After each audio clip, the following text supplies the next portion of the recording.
Nag-umpisa ito sa isang pangakong hindi ko natupad. Namatay si Lola Luming habang nasa Maynila ako. Abala sa trabaho, deadline at isang conference tungkol sa climate change. Irony, di ba? Nang bumalik ako sa baryo namin sa Tablas para sa libing, malamig na ang kanyang katawan. Pero mas malamig ang pagtanggap sa akin ng bahay. Hindi ko alam kung dahil sa guilt o dahil matagal na akong wala, pero may kung anong tahimik na paninita sa bawat sulok ng lumang bahay na bato. Parang alam ng bawat kisame, bawat upuan na hindi ako dumating noong kailangan ako. Ang bahay ni Lola ay nasa gilid ng bangin, malapit sa dagat. Noong bata ako, lagi akong pinapaalalahan ng huwag lumapit masyado sa gilid. Hindi raw dahil delikado, kundi baka may makakita sa akin. May mga matang hindi dapat makita ng bata, sabi ni Lola noon habang pinupunas ang asin sa bintana. Nais kong isipin na exaggeration lang yon, pero may bahagi ng pagkatao ko na nagdududa na ngayon. Pagbalik ko, walang sumalubong sa akin maliban sa ingay ng alon. Si Tita Lori, kapatid ni Mama, ay nagkukulong sa silid. Ayaw niyang kausapin ng sinuman, lalo na ako. Narinig ko na lang sa pinsan ko na may episode na naman daw siya. Sinisigaw ang pangalan ng batang wala naman daw sa talaan. Si Laya. Bulong ng pinsan kong si Emil habang nag-aayos kami ng bulaklak sa puntod ni Lola. Sinong Laya? Tanong ko. Napatingin siya sa akin, parang ako ang may kasalanan. Yun nga, di ba? Wala namang Laya. Pero sa gabing iyon, habang nagpapahinga ako sa dating kwarto ni Mama, may narinig akong halakhak. Malambot, parang batang babae. At may narinig din akong tunog ng kuliglig, pero parang masyadong malapit sa tenga ko. Kinaabukasan, nagpasya akong bumisita sa tabing dagat. Dati itong playground ko. May isang parte roon na tinatawag ng mga matatandang dako sa walang gigising. Walang nagtuturo kung nasaan ito. Pero sinasabi nilang doon natutulog ang mga nilalang na hindi dapat ginising. Pagdating ko roon, may napansin akong maliit na tambak ng bato at kahoy. Tila altar na niluma ng panahon. May basag na laruan sa gitna, isang manika na walang mata. Sa tabi nito, nakaukit sa isang kahoy. Laya, 1987. Hindi ako ipinanganak hanggang 1991. Hindi ko kailanman narinig ang pangalang ito. Pero nang hawakan ko ang kahoy, may biglang sumagi sa isip ko. Isang imahe, isang bata, nakatayo sa ilalim ng ulan, hindi umiiyak kahit nanginginig. At isang bulong na hindi sa akin galing. Walang umiiyak sa dagat, kundi maririnig ka nila. Nang gabing yon, bumalik ang halakhak. Mas malapit na, parang sa labas ng bintana. Hindi ako agad bumalik sa tabing dagat kinabukasan. Bumibigat ang katawan ko pagkagising. Para bang may humigop ng lakas sa akin habang natutulog. Mula sa lumang bentilador sa kisame, tila may malamig na singaw na umaagos kahit patay ang kuryente buong gabi. Paglabas ko ng kwarto, nakasalubong ko si Manang Cora, ang kasambahay ni Lola mula pa nung bata pa ako. Dala niya ang isang supot ng asin at pinapahid ito sa gilid ng pintuan. Panahon na uli ng tahol, anya, hindi ako tinignan. Tuwing ganitong buwan, nagigising ang mga aso. Ano pong ibig ninyong sabihin? Hindi siya sumagot. Inilapag lang niya ang asin sa tabi ng hagdan at tumuloy sa kusina. Nagsimula ang tahol bandang 10:00 ng gabi.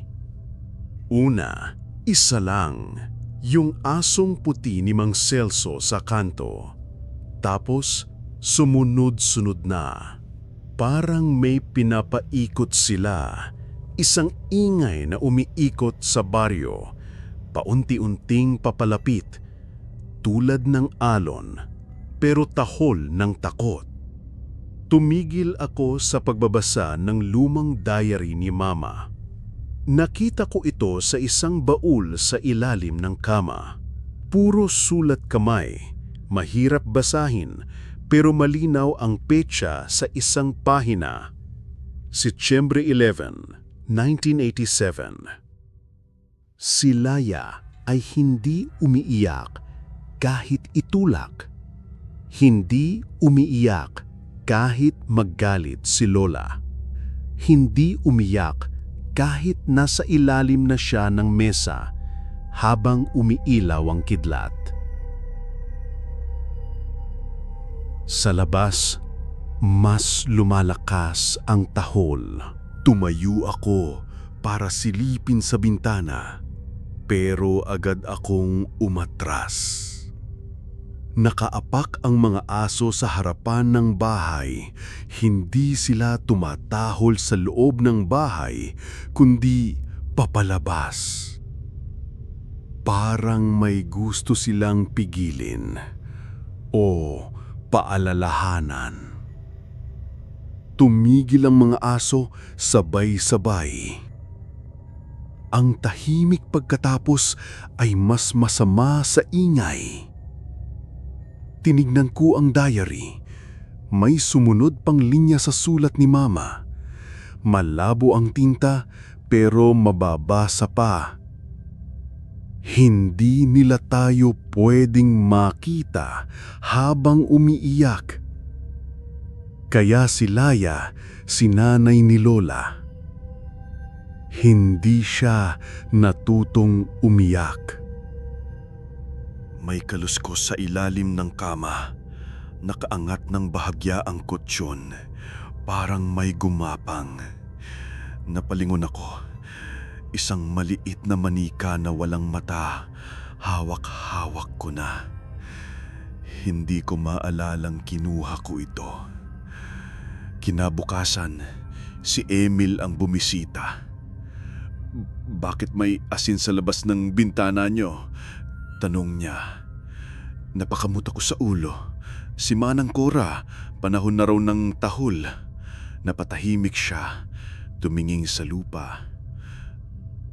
Alam mo ba kung anong nangyari kay Laya? Akala ko nga wala siyang record, sagot ko. Hindi siya sinama sa talaan, sabi niya. Pero nabuhay siya, sandali lang. Hindi raw siya umiyak kahit kailan. Parang hindi siya tao. Noong gabi ring iyon, habang natutulog ako, naramdaman kong may malamig na kamay sa gilid ng pisngi ko. Pumikit ako ng mariin. Sa ilalim ng aking talukap, may nakita akong liwanag na bughaw. Malamig, parang buwan sa ilalim ng dagat. At isang tinig, walang galit, walang tuwa. Parang nagsasabi lang ng totoo.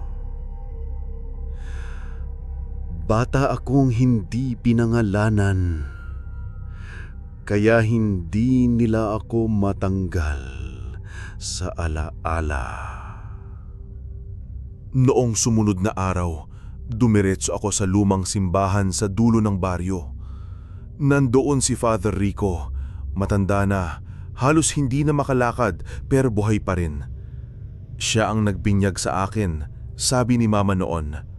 At sabi rin nila, siya lang ang pari na tumangging magbasbas sa isang bata Noong 1987. Laya, sabi ko sa kanya.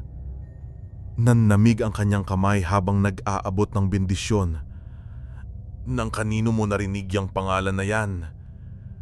Nakasulat sa isang kahoy, sa tabing dagat, sa altar. Napakurap siya ng ilang beses, kumapit sa baston. Hindi ka dapat doon dumadaan mag-isa. Hindi na para sa atin ang bahaging yon. Gusto ko lang malaman, totoo bang may batang Laya? Hindi siya sumagot. Sa halip, tumayo siya. Isang bagay na tila hindi na niya nagagawa ng kusa at dahan-dahang lumapit sa isang lumang cabinet sa tabi ng altar. May inilabas itong lumang cassette tape. May label na sulat kamay.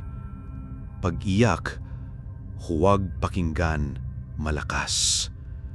Bumalik ako sa bahay, nanginginig ang kamay. Nilagay ko ang tape sa lumang player sa sala. Puro static sa simula. Tapos may tunog na tila halinghing. Hindi sigaw, hindi iyak. Isang uri ng pagsinghot na pinipigil. Tapos isang tinig, hindi siya umiiyak. Hindi siya umiiyak. Hindi siya umiiyak kahit inilibing ng buhay. Pinangalanan mo siya, kaya ngayon babalik siya. Kahit saan mo siya itago, maaalala ka niya. Pinatay ko agad ang player. Paglingon ko, may basang bakas ng paa sa sahig, paakyat sa hagdan. Nag-text si Emil. Nabasa mo na ba yung lumang tala ni Mama? Anong tala? Yung tungkol kay Tita Lori. Siya raw ang huling kasama ni Laya. Pumasok ako sa lumang kwarto ni Tita Lori. Hindi na niya ginagalaw iyon. Parang na-freeze sa oras. May lumang bangka sa dingding, mga seashells sa garapon, at isang aparador na may kandadong kalawangin. Pero sa ilalim ng kama, may kahon. Binuksan ko, may larawan. 3 babae sa tabing dagat, si Lola, si Mama at si Tita Lori. Nakangiti, pero may nakasulat sa likod ng litrato. Laya, hindi ka dapat narito. Kasama nila sa litrato ang isang batang babae, wala sa gitna, nakatayo sa gilid, mahirap pansinin, parang usok lang ang hitsura sa film. Pero sa mata ng bata, may sugat at mula roon tila may bahid ng asin na lumalabas. Bumalik ang tunog sa kaset kahit hindi ko binuksan. Mula sa player, isang tinig ng bata. Ngayon, alam mo na ang pangalan ko. Hindi mo na ako malilimutan. Buong gabi akong hindi nakatulog. Kahit anong posisyon ang gawin ko, pakiramdam ko'y may matang nanunood. Hindi yung malisyoso, hindi rin galit, kundi nag-aabang. Parang batang naghihintay ng tawag sa pangalan niya. Kinabukasan, sinubukan kong hanapin muli ang larawan. Gusto kong kumpirmahin kung totoo ang nakita ko o bunga lang ng takot. Ngunit pagbalik ko sa kahon, iba na ang itsura ng litrato. Pareho ang lahat, ang tabing dagat, ang 3 babae, pero wala na ang batang babae. Hindi usok, hindi multo, wala. Parang hindi siya kailanman naroon. Nagtungo ako kay Emil. May litrato ako ng pamilya niyo dati, sabi ko. Pero may batang babae na hindi ko kilala. Tahimik siyang tumingin sa akin. Si Laya? Umiling ako. Wala na siya sa litrato ngayon. Alam mo bang may mga larawan dito sa barangay na bigla na lang nababago? Yung iba napupunit kahit hindi ginalaw. Yung iba lumilitaw ang taong matagal nang patay. isa lang ang laging binabanggit sa mga matatanda, yung bata sa gilid. Wala siyang pangalan, walang tiyak, pero palaging ganito ang kwento. Nasa tabi siya, hindi kasama. Tapos nawawala. Pero pag nakalimutan mo siya, bumabalik siya sa ibang anyo. Bumalik ako sa lumang tabing dagat. Gusto kong makita muli ang altar. Ngunit sa paglapit ko, tila nagbago ang anyo ng lugar.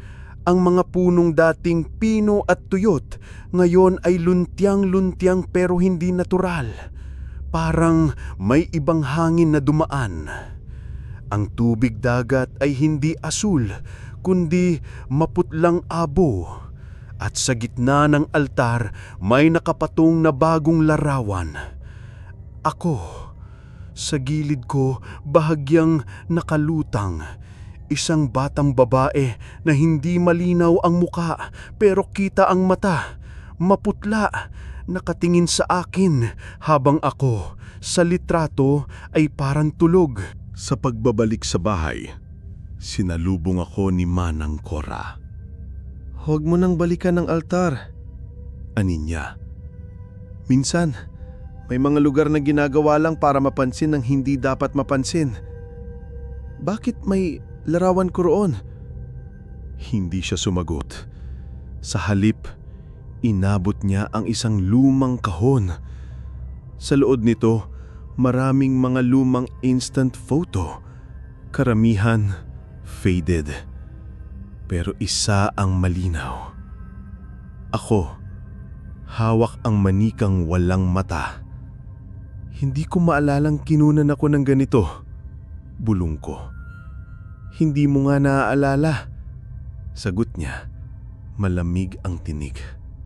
Pero tandaan mo, kung anong hindi natin maaalala, hindi ibig sabihin na hindi nangyari. Kinagabihan, muli akong dumungaw sa bintana. Sa dilim ng gabi, sa ilalim ng poste ng ilaw, may batang babae. Nakatayo.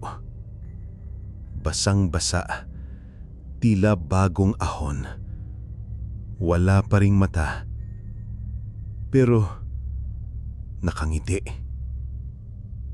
Hindi siya kumikilos. Pagkagising ko, agad kong tinungo ang photo box. Wala na roon ang litrato.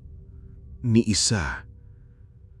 Ang kahon ay puno pa rin, pero lahat ng larawan, blanko.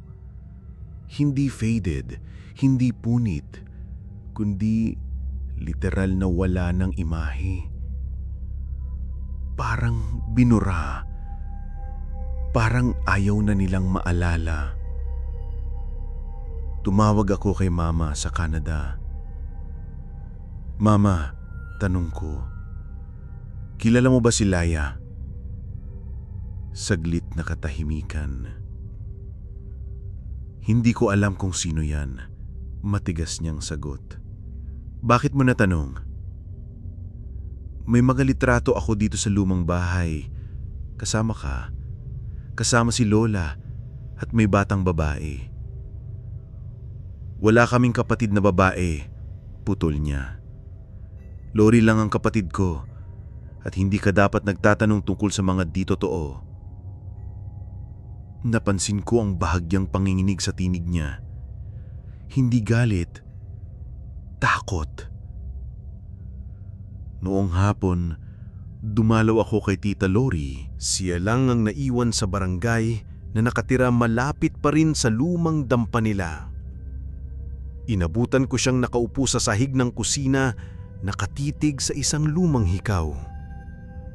Isa lang, hindi pares.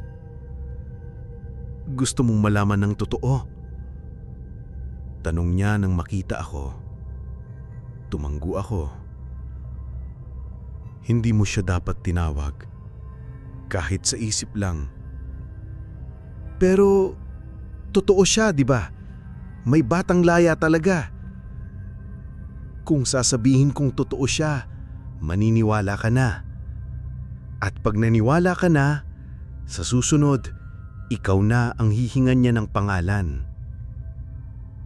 Tumayo siya. Pinabuksan ang lumang aparador. Doon, may lumang larawan ulit, pero hindi na kami. Isang batang babae na mag-isang nakatayo sa harap ng dagat.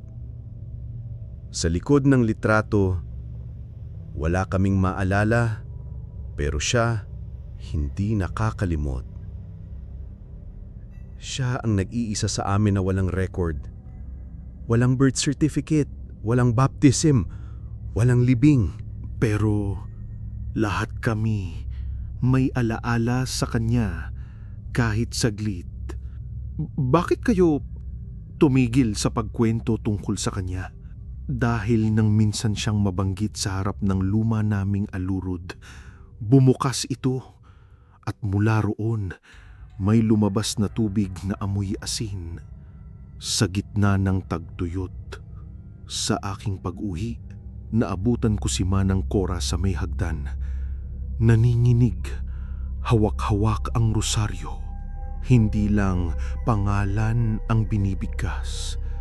Sabi niya, halos hindi maintindihan. Kapag tinanggap mo siyang bahagi ng kwento mo, magiging totoo siya sa paligid mo. Bago matulog, nagbukas ako ng lumang drawer sa gilid ng kama at doon, sa ilalim ng lumang damit, isang maliit na papel ang lumabas. Huwag mo siyang ituring na alaala. Dahil sa oras na matuto siyang umiyak, lahat kayo'y malulunod. Bumalik ako kay Father Rico matapos ang ikalawang gabi ng sunod-sunod na panaginip. Pare-pareho ang eksena. Ako, hawa ang isang batang umiiyak habang ang paligid ay binabaha ng tubig alat. Wala akong magawa kundi tumakbo, pero sa bawat liko, naroon siyang muli. Basa, maputla, at tulala. Isang tanong lang ang lagi niyang sinasabi. Bakit hindi mo ako bininyagan? Father, bungad ko, halos hindi na ako makahinga sa kaba. Totoo bang may batang hindi ninyo bininyagan noon? Tahimik siya. Nakaupo sa silyang digulong. Tulala, parang naglalakbay ang isip sa mga aninong nilimot na ng liwanag. Totoo, ani niya sa huli. At maling-mali akong hindi siya binasbasan. Bakit? Dahil hindi siya humihinga. Tahimik. Pero buhay siyang dinala sa simbahan, naglalak. Tumatawa pa nga, pero nang ilapit sa altar, huminto. Tiningan ako at doon ko nakita wala siyang anino. Anino? Wala. Hindi man lang sumasalamin sa liwanag ng kandila. Parang hindi siya kabilang sa mundong ito. Noong araw ding iyon, tumunog muli ang lumang cassette player sa bahay kahit walang tape sa loob. Kasabay ng huni ng kuliglig sa di oras, isang pamilyar na tinig ang bumubulong. Binyagan mo ako kahit huli na para maalala ko kung sino ako. Pinilit kong baliwanin.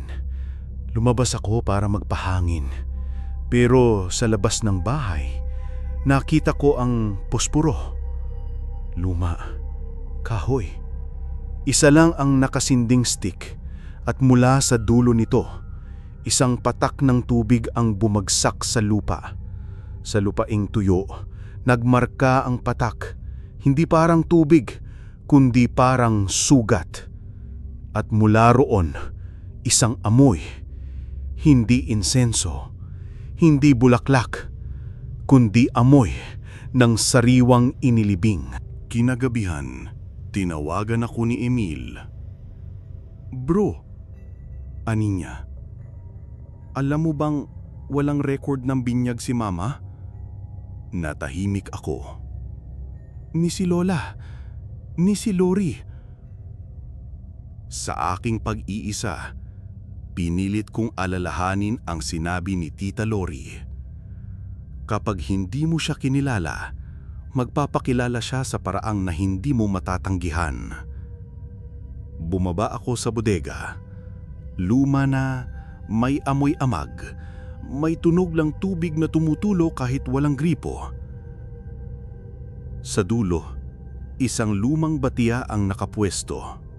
Walang laman. Pero sa sahig sa ilalim nito, may ukit. Isang pangalan. Laya. At sa tabi ng pangalan, 3 araw. Isinilang, 3 question marks. Nawala, 3 question marks. Bininyagan, walang petsa.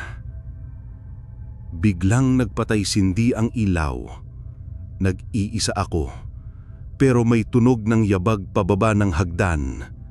Basa, mabigat, mabagal. Umuulan. Oh, hindi ba? Hindi ko na matiyak. Wala namang ulap, pero ang sahig ng lumang bahay ay basa. Hindi putik, hindi alimuom, kundi tubig na may alat, tulad ng dagat. Ngunit hindi galing sa labas. Galing ito sa ilalim ng mga sahig, sa pagitan ng kahoy na matagal ng tuyo. Para bang may dagat sa ilalim ng bahay na unti-unting umaahon. Nilapitan ko ang madalas naming tawaging silid ng mga patay. Ang maliit na kwartong dati ay ginagamit para sa lamay. Sa sahig nito, may lumulutang na bagay. Isang piraso ng puting tela, lumang lampin, may burdang pangalan. Laya. Sa sandaling iyon, lumamig ang paligid. Hindi presko, hindi hangin, kundi presensya. Isang uri ng lamig na hindi dala ng panahon, kundi ng presensya ng isang bagay na matagal nang hindi tinatawag. Sinubukan kong palabasin ang tubig gamit ang tabo, ngunit kahit gaano karami ang aking isalok, hindi nauubos. Mas lalo pang nadadagdagan. At habang lumalalim ang tubig, may lumilitaw mula sa ilalim. Lumang kahoy na bangka, basag na laruan, isang barot saya, kulay abo, at isang maliit na kamay na kalutang. Walang katawan, pero buo ang kuko. Tumakbo ako paakyat. Binalikan ko ang lumang diary ni Lola. Nakalimutan ko na halos na nandoon ito. Binasa ko mula umpisa. Puro karaniwang kwento. Hanggang sa isang pahina na tila sinadyang isingit. Kung saan may tubig sa sahig, naroon ang alaala ng isinumpa. Hindi namin siyang pinili, pero sumama siya sa amin. Hindi siya dapat kasama sa larawan. Hindi siya dapat ipanganak, pero dumating siya pa rin. Dala ng dasal na hindi sinagot ng maayos. Sa sandaling iyon, naputol ang kuryente. Muli kong narinig ang lumang cassette player. Kahit walang kuryente, muling umandar. Ngunit sa halit na musika, tunog ng alon. at boses ng batang babae. Ayoko na sa tubig. Gusto ko ng pangalan. Gusto ko ng pamilya. Paglabas ko ng silid, basa na rin ang hagdan. Umaahon na ang tubig, ngunit hindi gumugulong, kundi parang gumagapang, sumusunod sa akin. At mula sa likod ng bahay, may tunog ng mga laruan na umuuga-uga, mga hindi gumagana noon pa.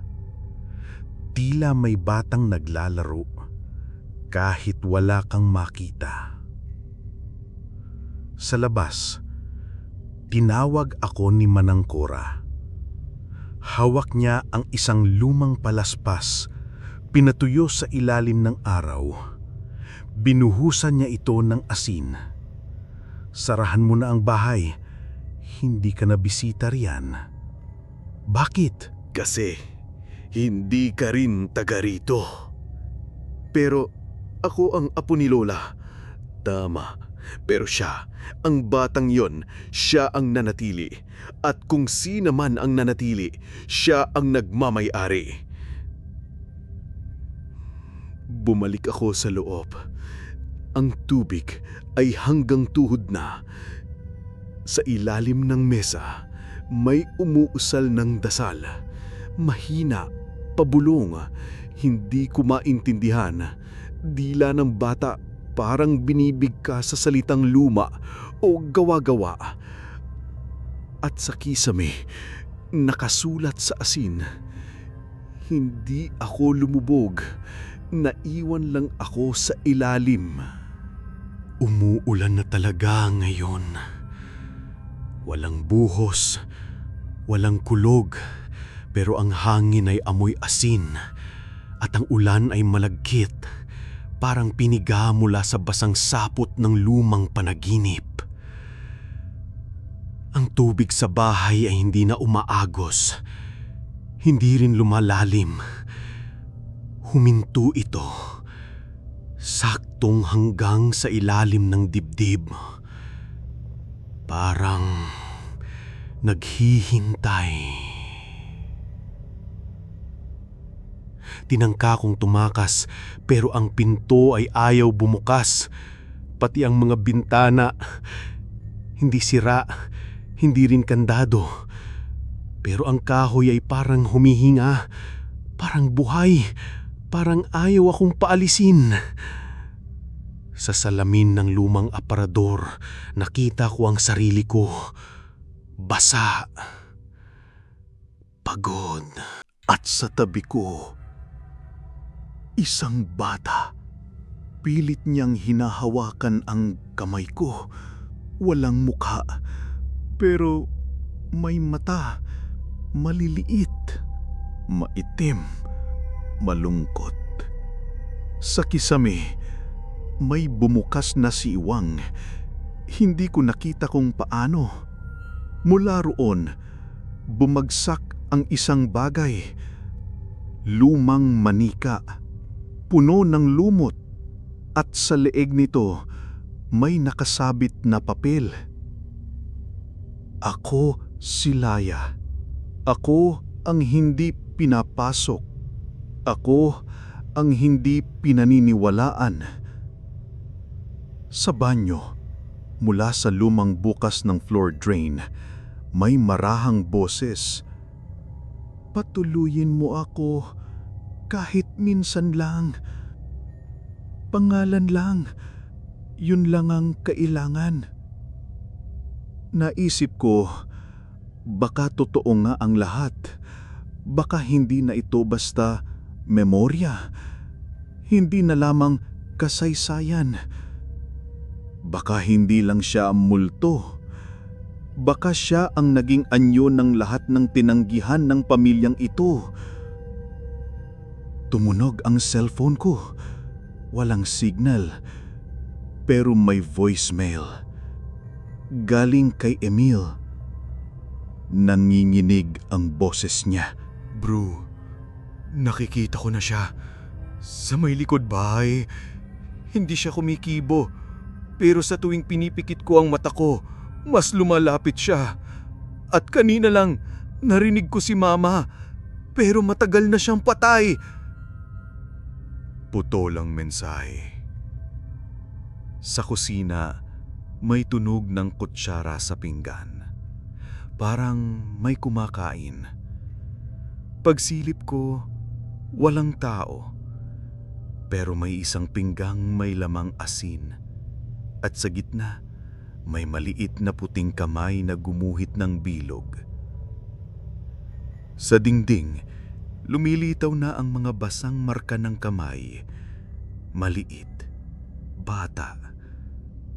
At sa ibabaw ng altar, kung saan dati may ribulto ng Birhen Maria, ay isang bagong bagay.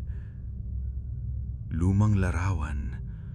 Ako, si Lola, si Mama, at isang batang babae sa likod namin na dati hindi nandoon.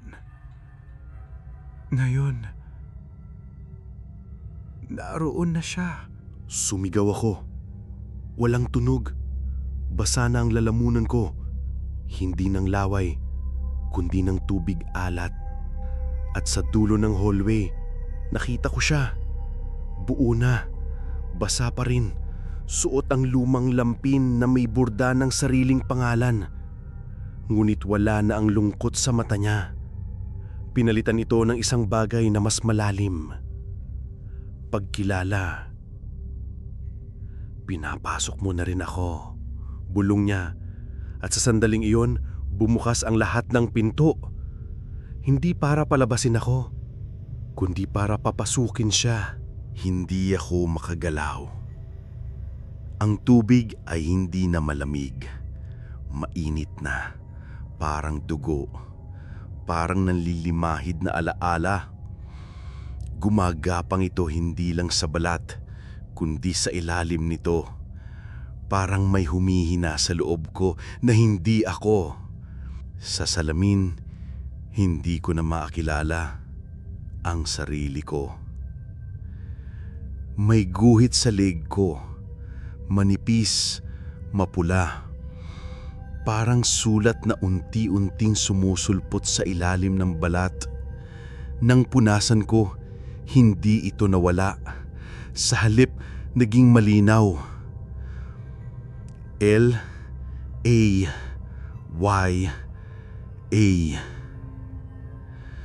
Bumalik ako sa lumang kwarto ni Lola.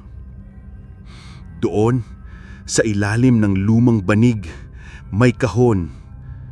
Kahoy may kandado, pero bulok na ang gilid. Binuksan ko. Sa loob, isang basang retrato. Si Lola may kargang sanggol. Nakatitig siya sa kamera, pero hindi nakangiti. Isang sobre may sulat. At isang maliit na kutsilyo. Parang pang-ukit. Binasa ko ang sulat. Hindi ko siya tinanggap. Hindi ko siya itinanggi. Pinili ko lang na manahimik. Laya ang pinangalan sa kanya, pero hindi siya malaya. Isinilang siya sa gitna ng dasal sa gabing walang buwan, habang pinapalayas namin ang kung sino man ang nasa kanyang loob.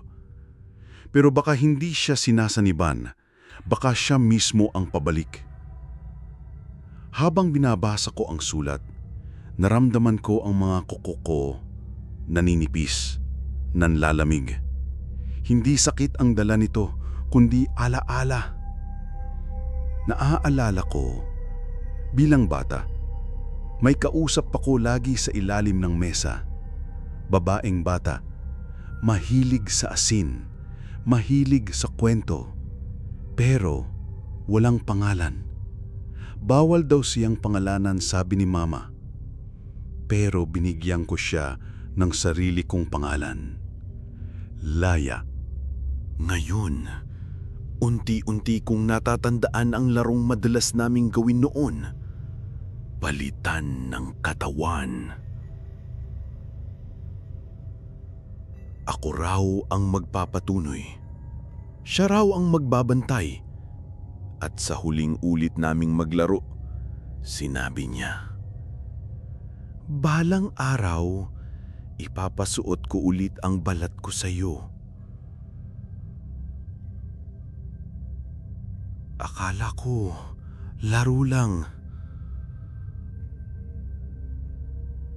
Sa banyo, nakita ko ang sarili kong refleksyon, pero ang mga mata, hindi akin. Maitim, maliit, pamilyar. Mula sa ilalim ng balat ng kamay ko, umuusbong ang mas maraming titik. Parang binubura ang pagkatao ko para palitan ng sa kanya. Tinawagan ko si Emil. Isang beses lang niyang sinagot. Mahina ang signal, nanginginig ang boses. "Wala na si Mama. Tuluyan isang sinaniban. Nasa ilalim siya ngayon. Sinisigaw ang pangalan niya, pero hindi si Mama ang boses. Bro, kung may paraan kang tapusin to." Putol. At sa sulok ng kwarto, sa dilim, lumitaw muli si Laya. Ngayon, nakangiti na siya. "Handa ka na, Ania. Hindi mo na ako tinatanggihan. Sa wakas, may laman na ulit ang aking pangalan." Umuulan pa rin. Ngunit ngayon, ang ulan ay hindi lang mula sa langit. Tumutulo ito mula sa kisame, mula sa pader, mula sa mga mata ng larawan sa altar. Parang ang buong bahay ay umiiyak. Hindi ng lungkot, kundi ng galit na matagal nang itinago. Hindi ito baha. Isa itong pagbabalik. Nasa sala ako. Wala na ang orasan. Tinanggal ko kanina nang napansing pabaliktad ang pag-ikot ng mga oras. Bawat minuto ay parang paatras.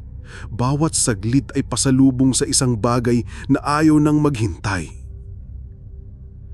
Si Laya ay hindi na multo. Hindi na anino. Nasa katawan ko siya ngayon. Hindi ganap. Hindi lubos.